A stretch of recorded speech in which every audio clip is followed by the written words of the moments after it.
The rain pelted down in torrential sheets across the swollen river as Lieutenant Colonel Warren Riddick stared at the churning waters before him. It was March 15th, 1945, and the 7th Armored Division's advance had come to a grinding halt at the banks of the Sauer River in Germany. The thunderous sound of distant artillery echoed across the valley as he lowered his binoculars, his expression grim but determined.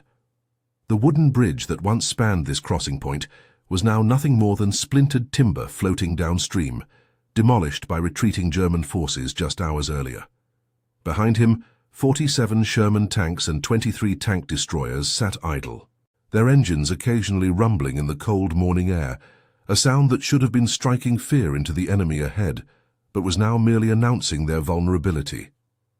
"We've got 18 hours before the Germans reinforce that position," Riddick muttered to Major Samuel Harrington, commander of the 378th Combat Engineer Battalion assigned to his task force.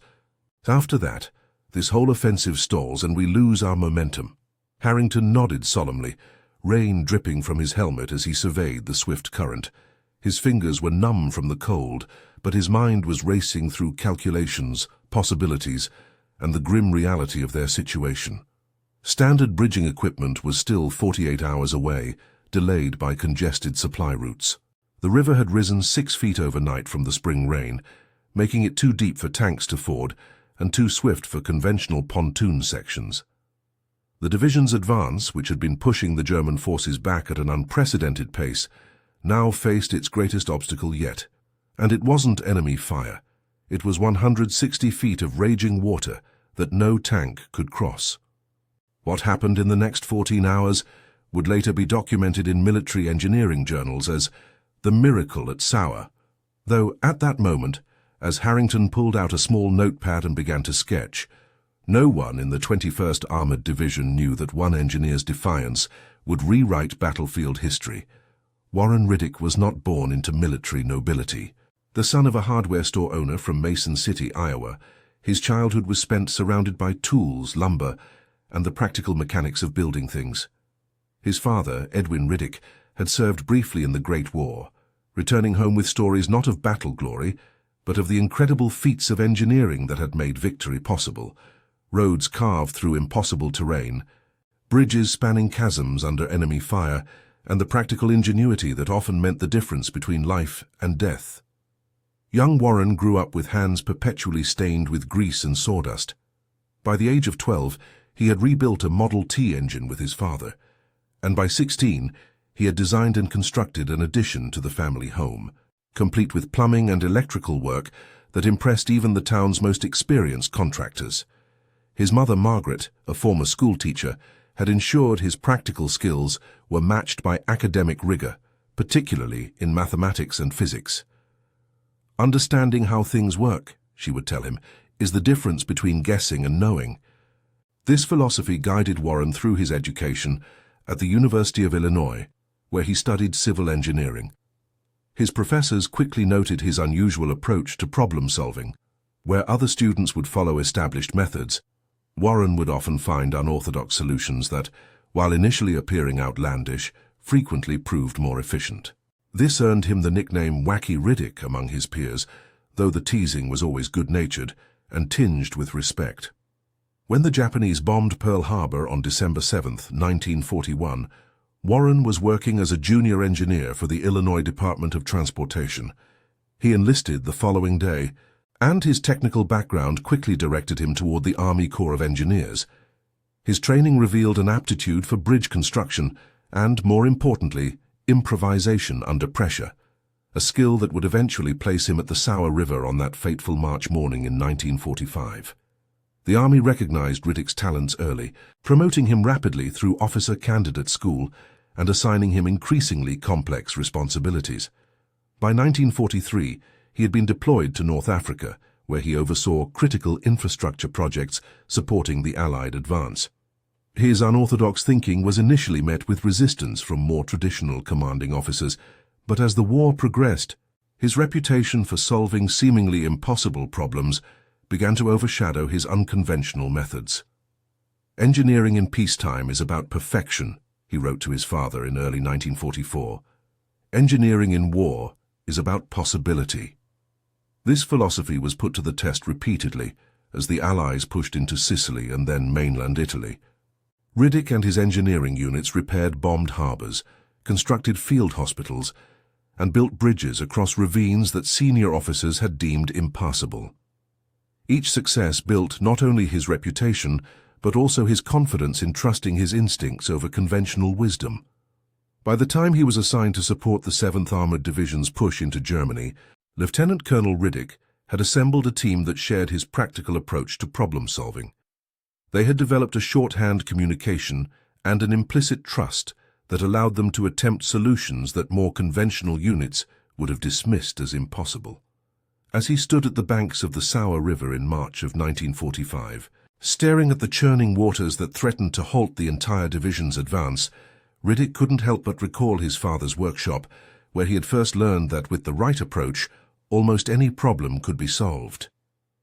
He had no idea that the solution he was about to propose would not only secure a crossing, but would fundamentally alter military bridging tactics for decades to come. The sounds of war echoed throughout the German countryside as American forces pushed deeper into enemy territory in the early months of 1945. The war that had begun with Hitler's blitzkrieg across Europe was now being brought home to the German people as Allied forces advanced from all directions.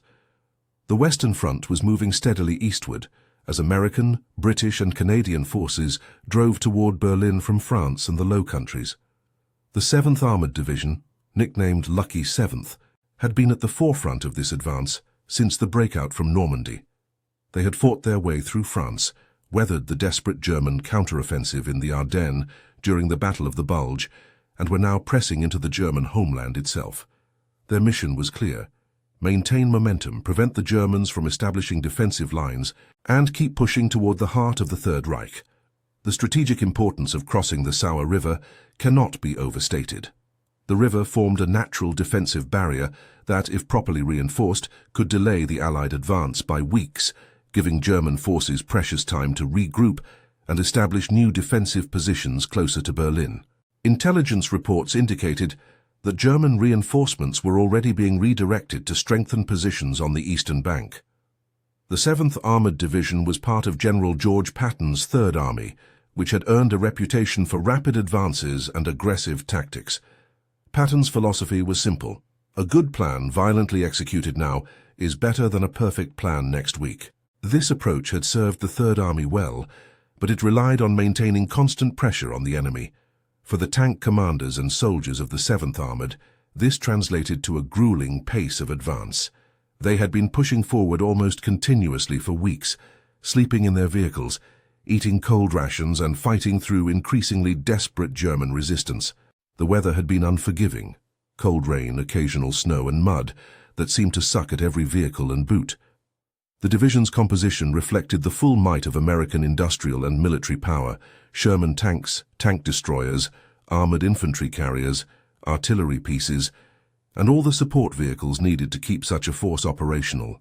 Each tank battalion could bring devastating firepower to bear on enemy positions, but only if they could reach them. And now, the swollen Sauer River stood in their way. The tactical situation was clear to every officer studying their maps in command vehicles along the western bank.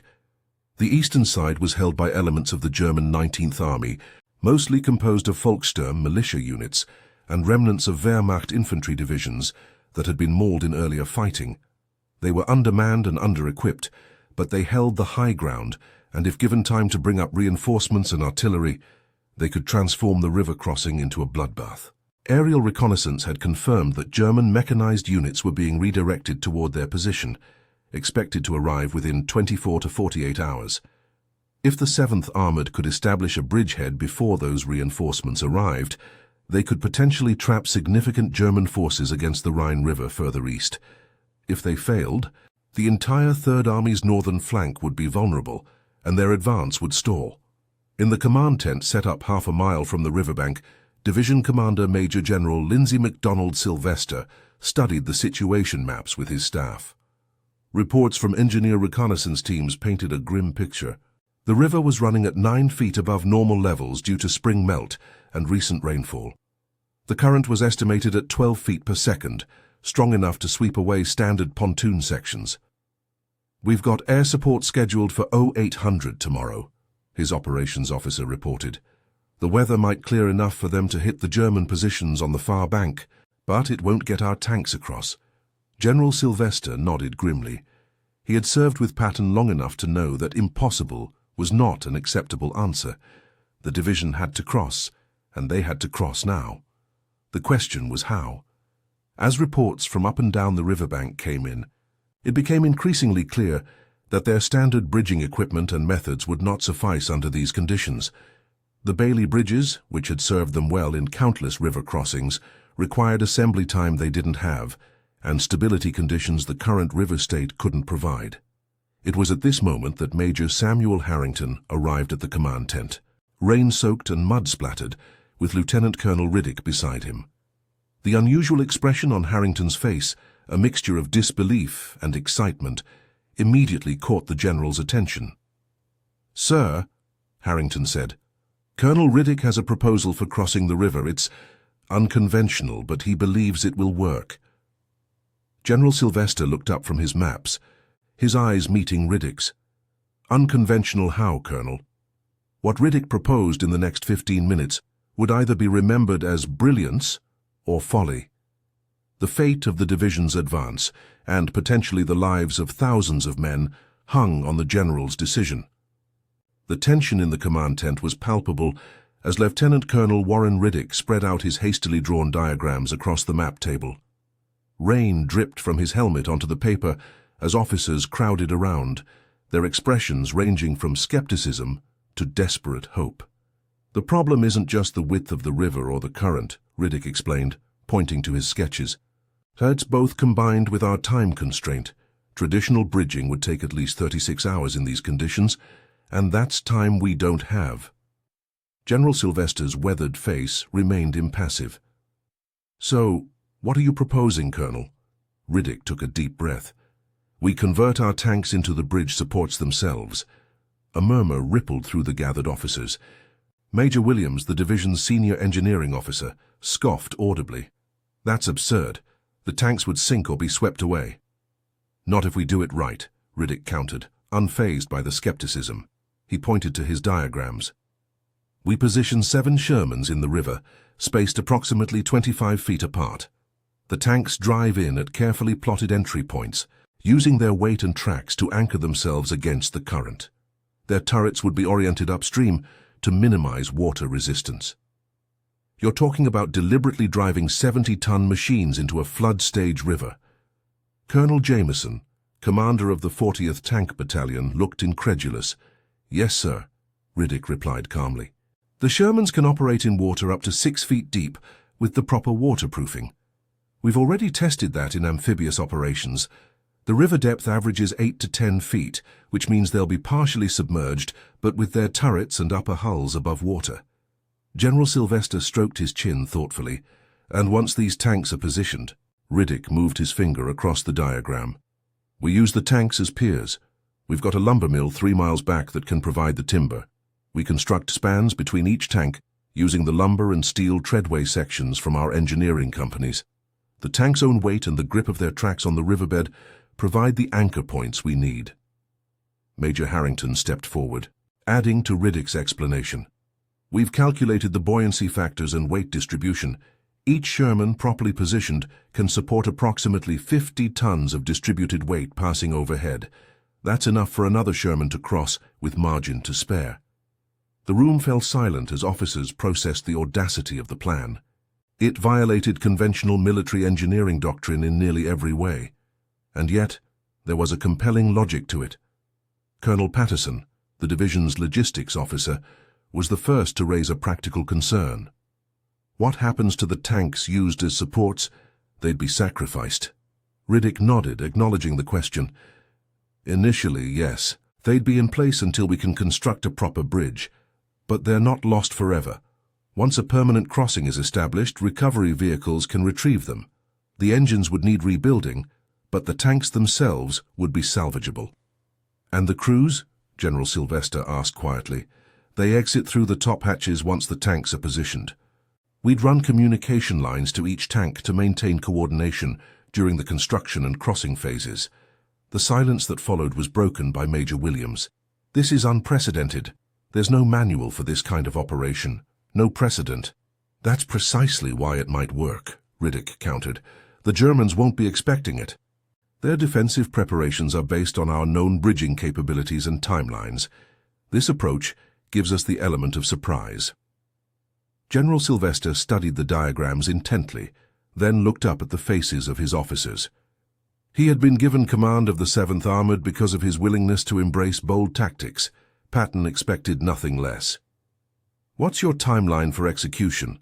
"Colonel Riddick, with immediate approval, we can begin tank waterproofing operations within the hour. Positioning of the first tanks could commence by 2300 hours. If all goes according to plan, the first non-support tanks could begin crossing by 0400 tomorrow." The general nodded slowly. "The risks are substantial." "Yes, sir," Riddick acknowledged. "But so are the consequences of delay." General Sylvester straightened up, his decision made.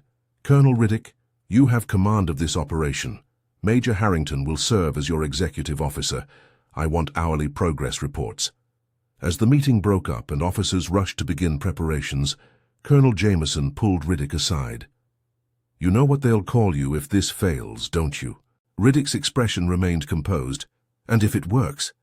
Jameson didn't answer, but his grim expression softened slightly. "I'll have my best tank crews volunteering for support positions within the hour."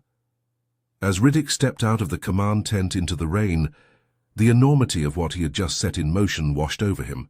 He had convinced his superior officers to attempt something that had never been done before, with lives and perhaps the course of the campaign hanging in the balance. The weight of that responsibility settled on his shoulders as heavily as the rain that soaked through his uniform. "Sir," Major Harrington appeared beside him, clutching a clipboard already filling with notes and orders. "Engineering Company B is standing by for your instructions." Riddick nodded, pushing aside his moment of doubt. "Let's go build a bridge that isn't in any manual." Behind them, the tanks of the 7th Armored Division waited in long columns stretching back through the forest, their crews not yet aware that some of their machines were about to be transformed from weapons of war into the foundations of an impossible crossing. The rain intensified as darkness fell over the Sauer River Valley on March 15, 1945. The air was filled with the sounds of urgent preparation, tank engines revving, chainsaws cutting through timber from the recently requisitioned lumber mill, and the constant shouts of orders being relayed through the gathering gloom. Lieutenant Colonel Riddick had established a forward command post just 200 yards from the riverbank, where he could personally oversee the critical early stages of the operation. Around him, dozens of engineering officers and enlisted men worked with a focused intensity, checking calculations, preparing equipment, and readying the first tanks for their unprecedented role. "Sir, waterproofing of the first 3 Shermans is complete," reported Sergeant Maxwell Pruitt, a stocky man from Georgia, whose experience maintaining farm equipment had made him invaluable in adapting tanks for unusual purposes. "We've sealed all lower hatches and intake ports with the rubber gaskets from the amphibious kits, added extra sealant around the engine compartments." Riddick nodded approvingly. "What about the communication modifications?" "Telephone lines are ready to be extended from each tank once they're in position. We've got 700 feet of waterproof cable, tested and functional." Nearby, Major Harrington was coordinating with the crews who would be driving the tanks into the river, a task that required both extraordinary courage and precision. Each man knew he would be guiding a 70-ton steel behemoth into a raging current, with the success of the entire operation depending on exact positioning. "Remember," Harrington instructed the assembled tank commanders, "you'll be entering at the points we've marked with the red signal lamps. The river bottom has been sounded and mapped. Deviate by more than 3 feet from your assigned path, and you risk hitting unstable ground or deep pockets." Tank Commander Sergeant Adrian Leach, a veteran who had fought from Normandy through the Bulge, raised his hand. "Major, what's the procedure if a tank starts to shift once it's in position?" Harrington didn't sugarcoat the answer. "We've got 2 recovery tanks with heavy cables standing by on both banks. But if a tank shifts significantly during the critical bridging phase, We may have to abandon that span and reconfigure. The gravity of the situation was not lost on the men. They would be the literal foundation upon which the entire division's advance depended. It was a responsibility that weighed heavily on each of them. As the final preparations continued, Corporal James Vittori, a former bridge construction worker from Chicago, approached Riddick with updated calculations. "Sir, we've rechecked the load-bearing estimates based on the current river conditions. The safety margins are tighter than we'd like." Riddick studied the numbers, his face illuminated by the dim light of a shielded lamp. "How much tighter?" "We'd calculated for a current of 10 feet per second. It's running closer to 14 now. That increases lateral pressure on the tanks by about 40%. Riddick absorbed this information, mentally recalculating. "What's your assessment, Corporal? You've built more bridges than anyone here." Vittori appreciated the Colonel's directness. "It's still doable, sir, but we'll need to position the tanks at a 15-degree angle to the current rather than the 10 we originally planned. That'll increase their resistance to lateral movement." Riddick nodded. "Make it happen, and add reinforcing cables between each tank once they're in position." As these adjustments were being made, the first Sherman tank was moving into position at the river's edge, its massive form barely visible in the darkness, except when illuminated by the occasional flare or work light.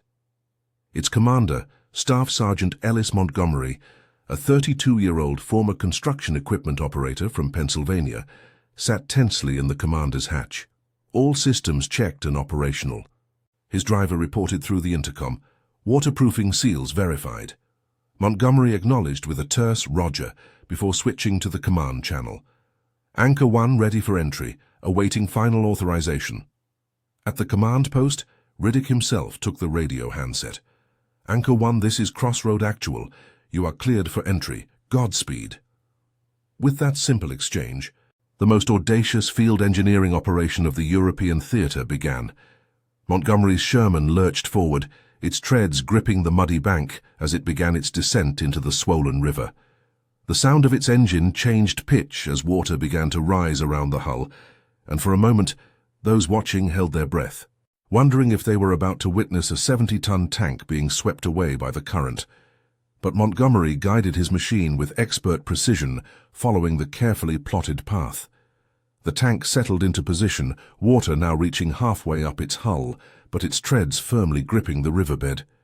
Through his open hatch, Montgomery gave a thumbs up that was barely visible in the darkness. "Anchor 1 is in position and stable," came the report over the radio. Riddick felt a momentary relief, but it was short-lived. This was just the first of 7 tanks that needed to be perfectly positioned to create the support structure for their improvised bridge. And even if all 7 were successfully placed, the most challenging part of the operation, constructing the spans between them under these conditions, was yet to come. As the second Sherman began its approach to the river, Riddick turned to Major Harrington. "Have the lumber and treadway sections ready to move the moment the third tank is in position. We start building from this bank out." Harrington nodded, already moving to relay the orders.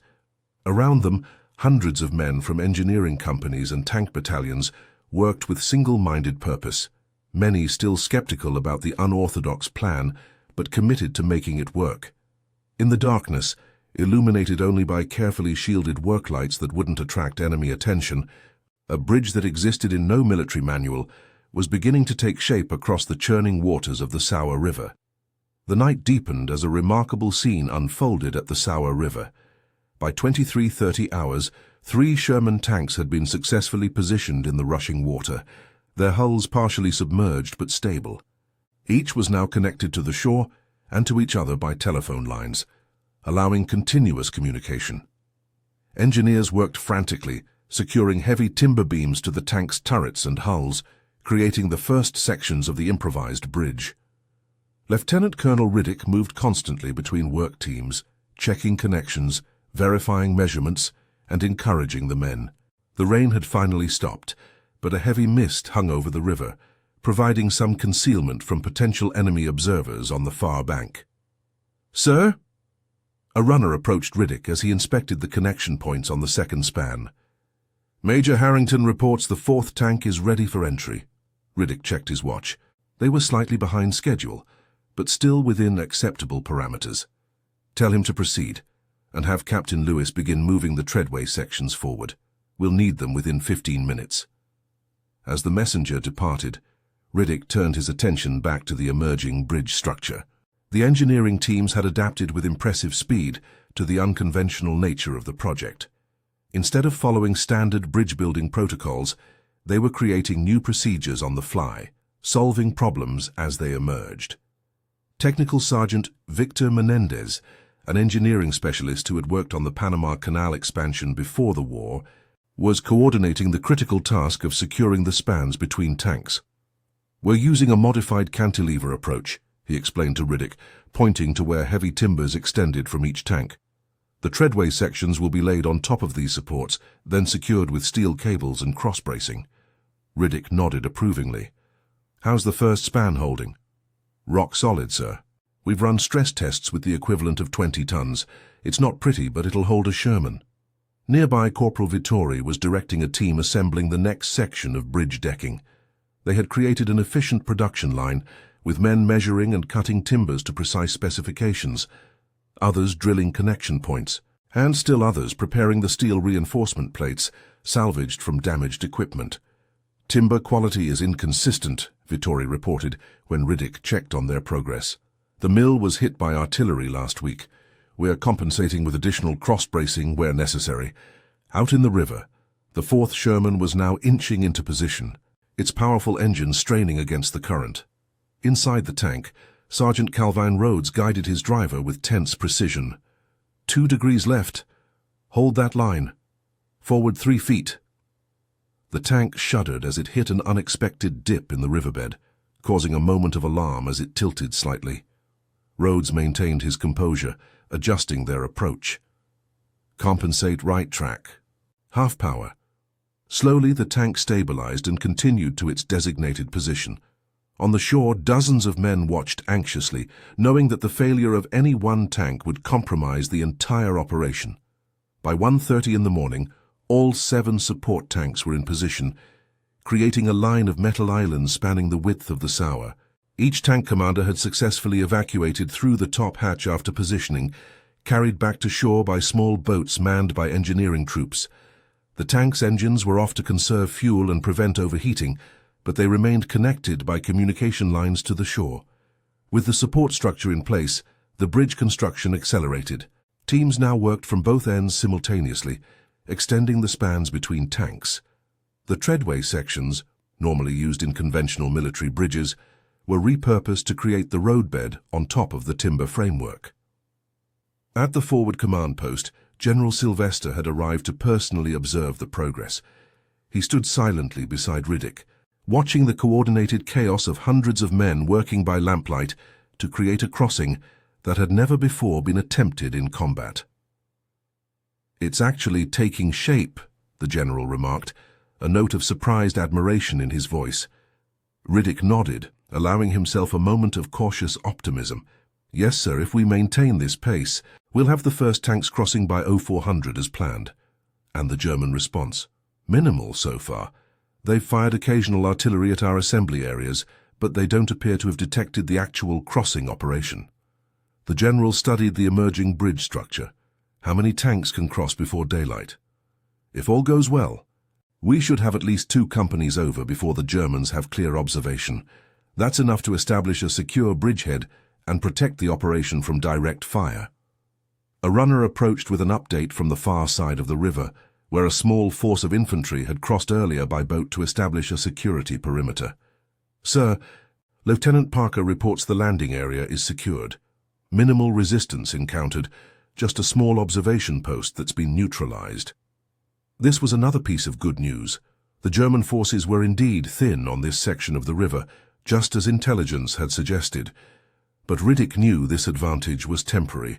By morning, enemy reconnaissance would almost certainly detect their operation, and the race would be on to get enough forces across to withstand the inevitable counterattack. As 3 o'clock approached, the bridge was nearly 3/4 complete. The first 5 spans were in place, allowing engineers to now work their way from tank to tank without returning to shore. The structure looked unlike any military bridge seen in the European theater. a hybrid of improvised timber construction and standard military components, all resting on the unlikely foundation of partially submerged tanks. Major Harrington approached with the latest structural assessment. "We've completed stress testing on the first 4 spans. They're holding at capacity. The 5th span has a slight deflection under maximum load, but within acceptable parameters." Riddick reviewed the report. "Any signs of the support tanks shifting?" "Negative, sir. They're holding position better than expected. The river level has dropped about 4 inches in the last 2 hours, which is helping. This was an unexpected bit of luck. The rain had stopped upstream, and the flood surge was beginning to recede. But they couldn't count on this trend continuing, and the operation proceeded with the same urgency. At 3:45 in the morning, under the dim light of a quarter moon occasionally visible through breaks in the clouds, Lieutenant Colonel Riddick stood at the western end of the completed bridge. Before him stretched 160 feet of improvised engineering that connected the opposing banks of the Sauer River. It was an ugly, utilitarian structure, nothing like the elegant Bailey bridges or formal pontoon constructions that military engineers were trained to build. But it was complete, and according to all calculations, it would hold. Bridge construction complete and verified, Major Harrington reported formally, "Ready for first crossing." Riddick nodded, feeling the weight of the moment. "Bring up the first tank." As the lead Sherman of the 40th Tank Battalion rumbled toward the bridge entrance, its commander, Lieutenant Oscar Drummond, couldn't hide his apprehension. He was about to lead his tank across a bridge literally built overnight, supported by other tanks sitting in a flooded river. If it collapsed, his would be the first tank lost, along with his crew. The tank paused at the bridge approach, its engine idling as final checks were completed. Engineers verified the entry angle and gave last-minute instructions to Drummond. "Proceed at exactly 3 miles per hour, the engineering officer instructed. "Maintain center line. Do not stop once you've begun crossing." Drummond acknowledged the instructions and gave the order to his driver. With a lurch, the Sherman began to move onto the bridge, its treads making hollow sounds against the wooden decking. Everyone watching held their breath as the 60-ton machine moved onto a structure that had never before been tested with an actual tank. The bridge creaked and settled slightly under the weight, but held firm. Foot by foot, the Sherman advanced across the span, passing over the first submerged tank, then the second. At the halfway point, a subtle vibration ran through the entire structure, causing momentary alarm, but the tank continued its steady progress. After what seemed an eternity, but was actually just over 3 minutes, Lieutenant Drummond's Sherman reached the eastern bank, the first American tank to cross the Sauer River at this location. A muted cheer went up from the engineers who had made this crossing possible. Riddick allowed himself a brief smile before turning to Harrington. "Begin continuous crossing operations, 1 tank every 5 minutes until first light. Priority to the 40th Battalion's Able Company." By dawn on March 16, 1945, 28 Sherman tanks and 11 tank destroyers had crossed the improvised bridge, establishing a formidable American presence on the eastern bank of the Sauer. German forces, finally alerted to the crossing, began sporadic artillery fire, but it was too late to stop the operation. The 7th Armored Division had achieved what the German command had considered impossible: a rapid armored crossing of a flood-stage river without conventional bridging equipment. As the first rays of sunlight illuminated the remarkable scene, Lieutenant Colonel Warren Riddick stood watching additional tanks rumble across his creation. The impossible bridge, born of desperation and ingenuity, had transformed potential disaster into a decisive advantage. In military circles, it would soon be known as Riddick's Folly, a name that began as a joke but would quickly become a term of admiration in engineering battalions throughout the European theatre. In the light of dawn on March 16, 1945, what had transpired overnight at the Sauer River became fully visible for the first time. The improvised bridge stretched across the still swollen waters, its unusual construction clear in daylight. 7 Sherman tanks stood partially submerged in the river, their turrets and upper hulls protruding from the water, supporting a complex network of timber beams, steel treadway sections, and cable reinforcements. It was an engineering marvel born of necessity and daring, On the eastern bank, American armor was now deployed in defensive positions, their guns oriented toward the rolling terrain beyond. Infantry units had moved up to secure a perimeter, extending nearly a mile from the bridgehead. The crossing operation continued at a steady pace, with supply vehicles now interspersed among the combat units. Lieutenant Colonel Riddick, who had not slept in 36 hours, stood on a small rise overlooking the operation, his uniform still damp and mud-stained. Beside him, General Sylvester observed the fruits of the night's labor with undisguised admiration. "I've seen a lot in this war, Colonel," the general remarked, "but I've never seen anything quite like this." Riddick nodded, too exhausted for false modesty. "The men performed admirably, sir, especially the tank crews who volunteered to serve as supports. They knew the risks." "How long will it hold?" "The bridge?" "With proper maintenance, 4 to 5 days. By then the conventional bridging equipment should arrive." General Sylvester nodded thoughtfully. "The Germans are already reacting. Our forward observers report mechanized units being diverted this way. They'll hit us with everything they can spare." "By then, we'll have the entire division across," Riddick replied confidently. "The bridgehead is already too strong for anything less than a major counterattack." The general clapped Riddick on the shoulder. "I'm recommending you for the Distinguished Service Cross. This crossing may have just shortened the war by weeks." As the general departed to oversee the expanding operation, Major Harrington approached with the latest reports. "Engineers report the bridge is performing beyond expectations. The support tanks are stable, and we've added additional reinforcement to spans 3 and 5 as a precaution." Riddick nodded, his mind already turning to the next phase. "What's the status of the support tank crews?" "All 28 men are accounted for and safe. Most are helping with crossing management now." These were the men who had taken the greatest risk, guiding their tanks into the river and positioning them with precision before evacuating through the top hatches. Their courage had made everything else possible. As the morning progressed, German artillery began targeting the bridge area with increasing accuracy. The American forces responded with counter-battery fire, and a protective smokescreen was deployed to obscure observation. Despite these efforts, occasional shells landed close enough to send geysers of water into the air around the bridge structure. During one particularly heavy barrage, a shell landed within 30 feet of the 5th support tank, causing momentary panic among the crossing supervisors. Engineers rushed to inspect for damage, finding that while the concussion had shifted some decking planks, the structural integrity remained sound. By noon, elements of 3 tank battalions, 2 infantry companies, and critical support units had crossed the Sauer. The bridgehead was now firmly established and expanding. Forward reconnaissance units reported engaging scattered German resistance, but no coordinated counterattack had yet materialized. In the early afternoon, a small ceremony took place on the western bank. The 7 tank commanders whose machines now formed the foundation of the bridge were assembled before General Sylvester. Though informal and brief, necessitated by the ongoing combat operations, it was a powerful moment of recognition. "What you volunteered for last night had no precedent," the general told them.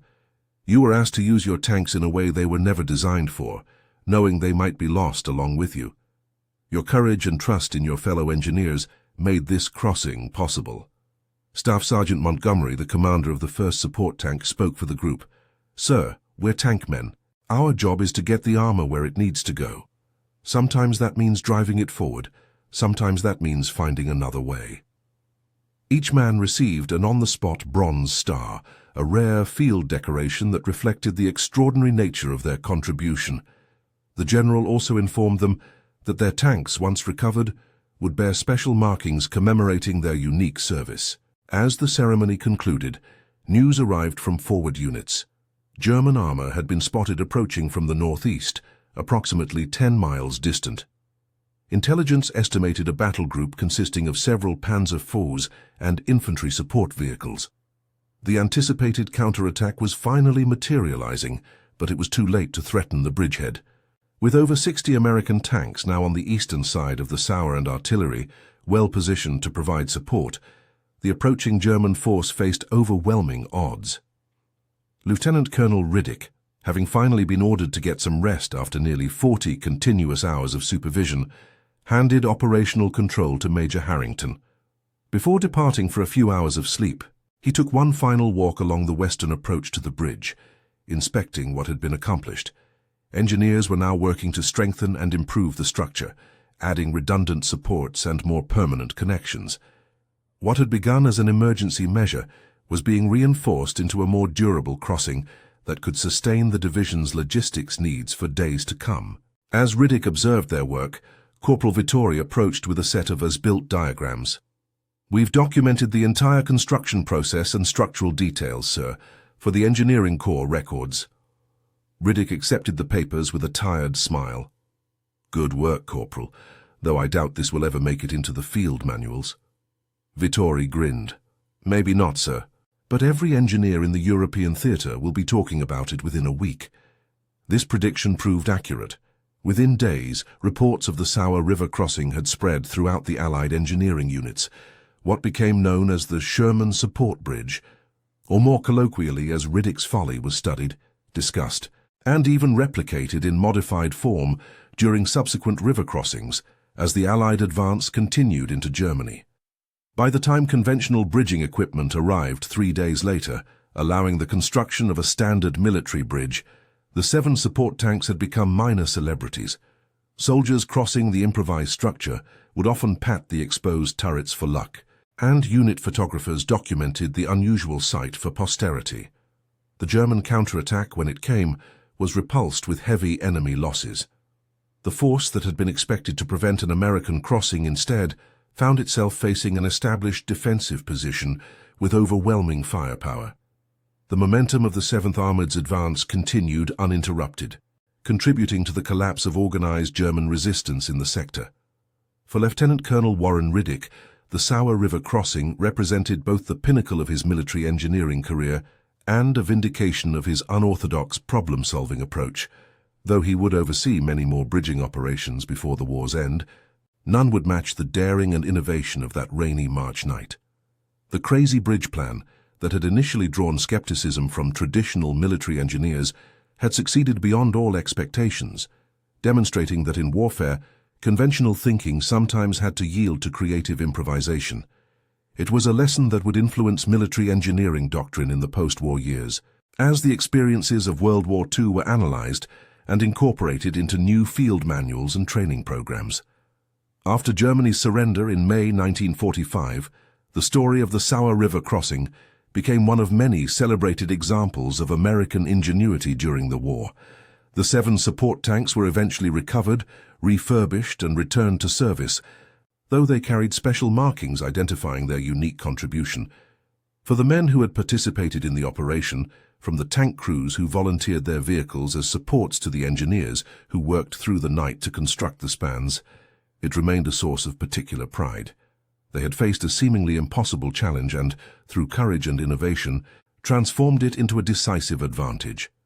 In the decades following the war, as veterans of the European campaign gathered for reunions and shared their experiences, the crossing of the Sauer River on that March night in 1945 remained a favorite story, a moment when American resourcefulness had overcome both the obstacles of nature and the destructive intentions of the enemy.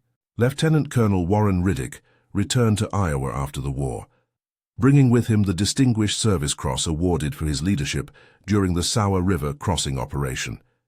He resumed civilian life as an engineering consultant, helping to rebuild America's infrastructure during the post-war boom years. Yet he remained connected to the military engineering community, occasionally lecturing at the Army Corps of Engineers training facilities on adaptive field solutions, a euphemism for the kind of unorthodox approaches that had defined his wartime service. The photographs and technical documentation of the Sherman Support Bridge became training materials for a generation of military engineers. Though the specific technique was never formally incorporated into doctrine, the circumstances that had made it necessary were considered too unusual to warrant standardization. The principle behind it became a core teaching point. When conventional methods fail, engineers must be prepared to improvise with the resources at hand. In 1963, nearly 2 decades after the events at the Sauer River, Riddick received an invitation to the dedication of a new engineering training facility at Fort Leonard Wood, Missouri. To his surprise, The building's entry hall featured a scale model of the Sherman support bridge, meticulously recreated, based on the documentation he and his men had produced. A plaque beside it read, "Riddick's Folly, when the impossible becomes necessary." The 7 tank commanders who had volunteered their vehicles as bridge supports all survived the war. Their unique experience created a bond that transcended their different units and backgrounds. Staff Sergeant Ellis Montgomery, who had commanded the first tank to enter the river, went on to a career in construction management, helping to build some of the massive highway overpasses of the interstate system during the 1950s. In interviews for military historians, Montgomery often reflected on the night at the Sour. "Everyone focuses on how unusual it was to use tanks as bridge supports," he would say. "But what I remember most was the trust involved. Trust that the engineers knew what they were doing. Trust that my crew and I wouldn't end up at the bottom of that river. In war, that kind of trust is everything." The legacy of the Sour River crossing extended beyond its immediate military significance. It represented a quintessentially American approach to problem solving. Practical, innovative, and unconstrained by tradition, when tradition proved inadequate to the challenge at hand. In this sense, it embodied the same spirit that had characterized American industrial might throughout the war. The ability to adapt, improvise, and overcome seemingly insurmountable obstacles. For the veterans of the 7th Armored Division, the crossing came to symbolize their entire wartime experience, a moment when determination and ingenuity had triumphed over adversity. At division reunions in the post-war years, a toast was traditionally raised to "the bridge that shouldn't have worked, but did." The tanks themselves, after recovery and refurbishment, continued to serve until the end of the European campaign. Tank number 3, commanded by Sergeant Adrian Leach during the crossing, participated in the capture of Leipzig in April 1945. After the war, when most Sherman tanks were either scrapped or transferred to Allied nations, Tank number 1, Montgomery's tank, the first to enter the Sour, was preserved. It eventually found its way to the U.S. Army Transportation Museum at Fort Eustis, Virginia, where it remains on display, a tangible connection to that remarkable night in March 1945. As the direct participants in the Sour River crossing aged and passed away, their first-hand accounts were preserved through oral history projects and military archives. The story continued to be told, sometimes embellished with the passage of time, but the essential truth remained. Faced with an impossible situation, a group of American soldiers had refused to accept defeat. Instead, they had created a solution that no training manual could have prescribed. In the modern era of high-technology warfare, with precision-engineered military bridges and advanced construction techniques, the improvised crossing of the Sour might seem like a relic of a different age. Yet military engineers still study the operation, recognizing that in combat, circumstances can still arise where standard equipment and procedures prove inadequate. The lesson of Riddick's Folly remains relevant. Innovation, courage, and determination can overcome seemingly insurmountable obstacles. For those who study military history, the crossing of the Sour River serves as a reminder that wars are not won solely by superior technology or overwhelming force, but also by the ingenuity and resolve of individual soldiers facing unexpected challenges. In this sense, the story of Lieutenant Colonel Warren Riddick and his crazy bridge plan embodies the best traditions of American military service, the willingness to attempt the impossible when necessity demands it, and the skill to transform bold ideas into battlefield reality. Perhaps the most fitting epitaph for this remarkable episode came from Corporal James Vittori, who had helped design the bridge spans connecting the support tanks. In a letter home written days after the crossing, he captured the essence of what they had accomplished.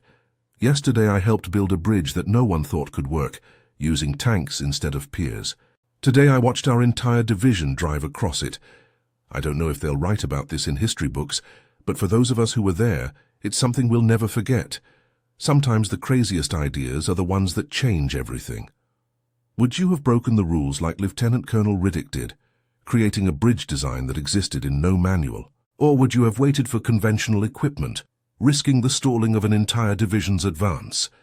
The courage to innovate when facing impossible odds has always defined history's pivotal moments. Share this story so others remember what real battlefield ingenuity looks like. and how one engineer's crazy solution carried an entire tank battalion across the river that should have stopped them cold.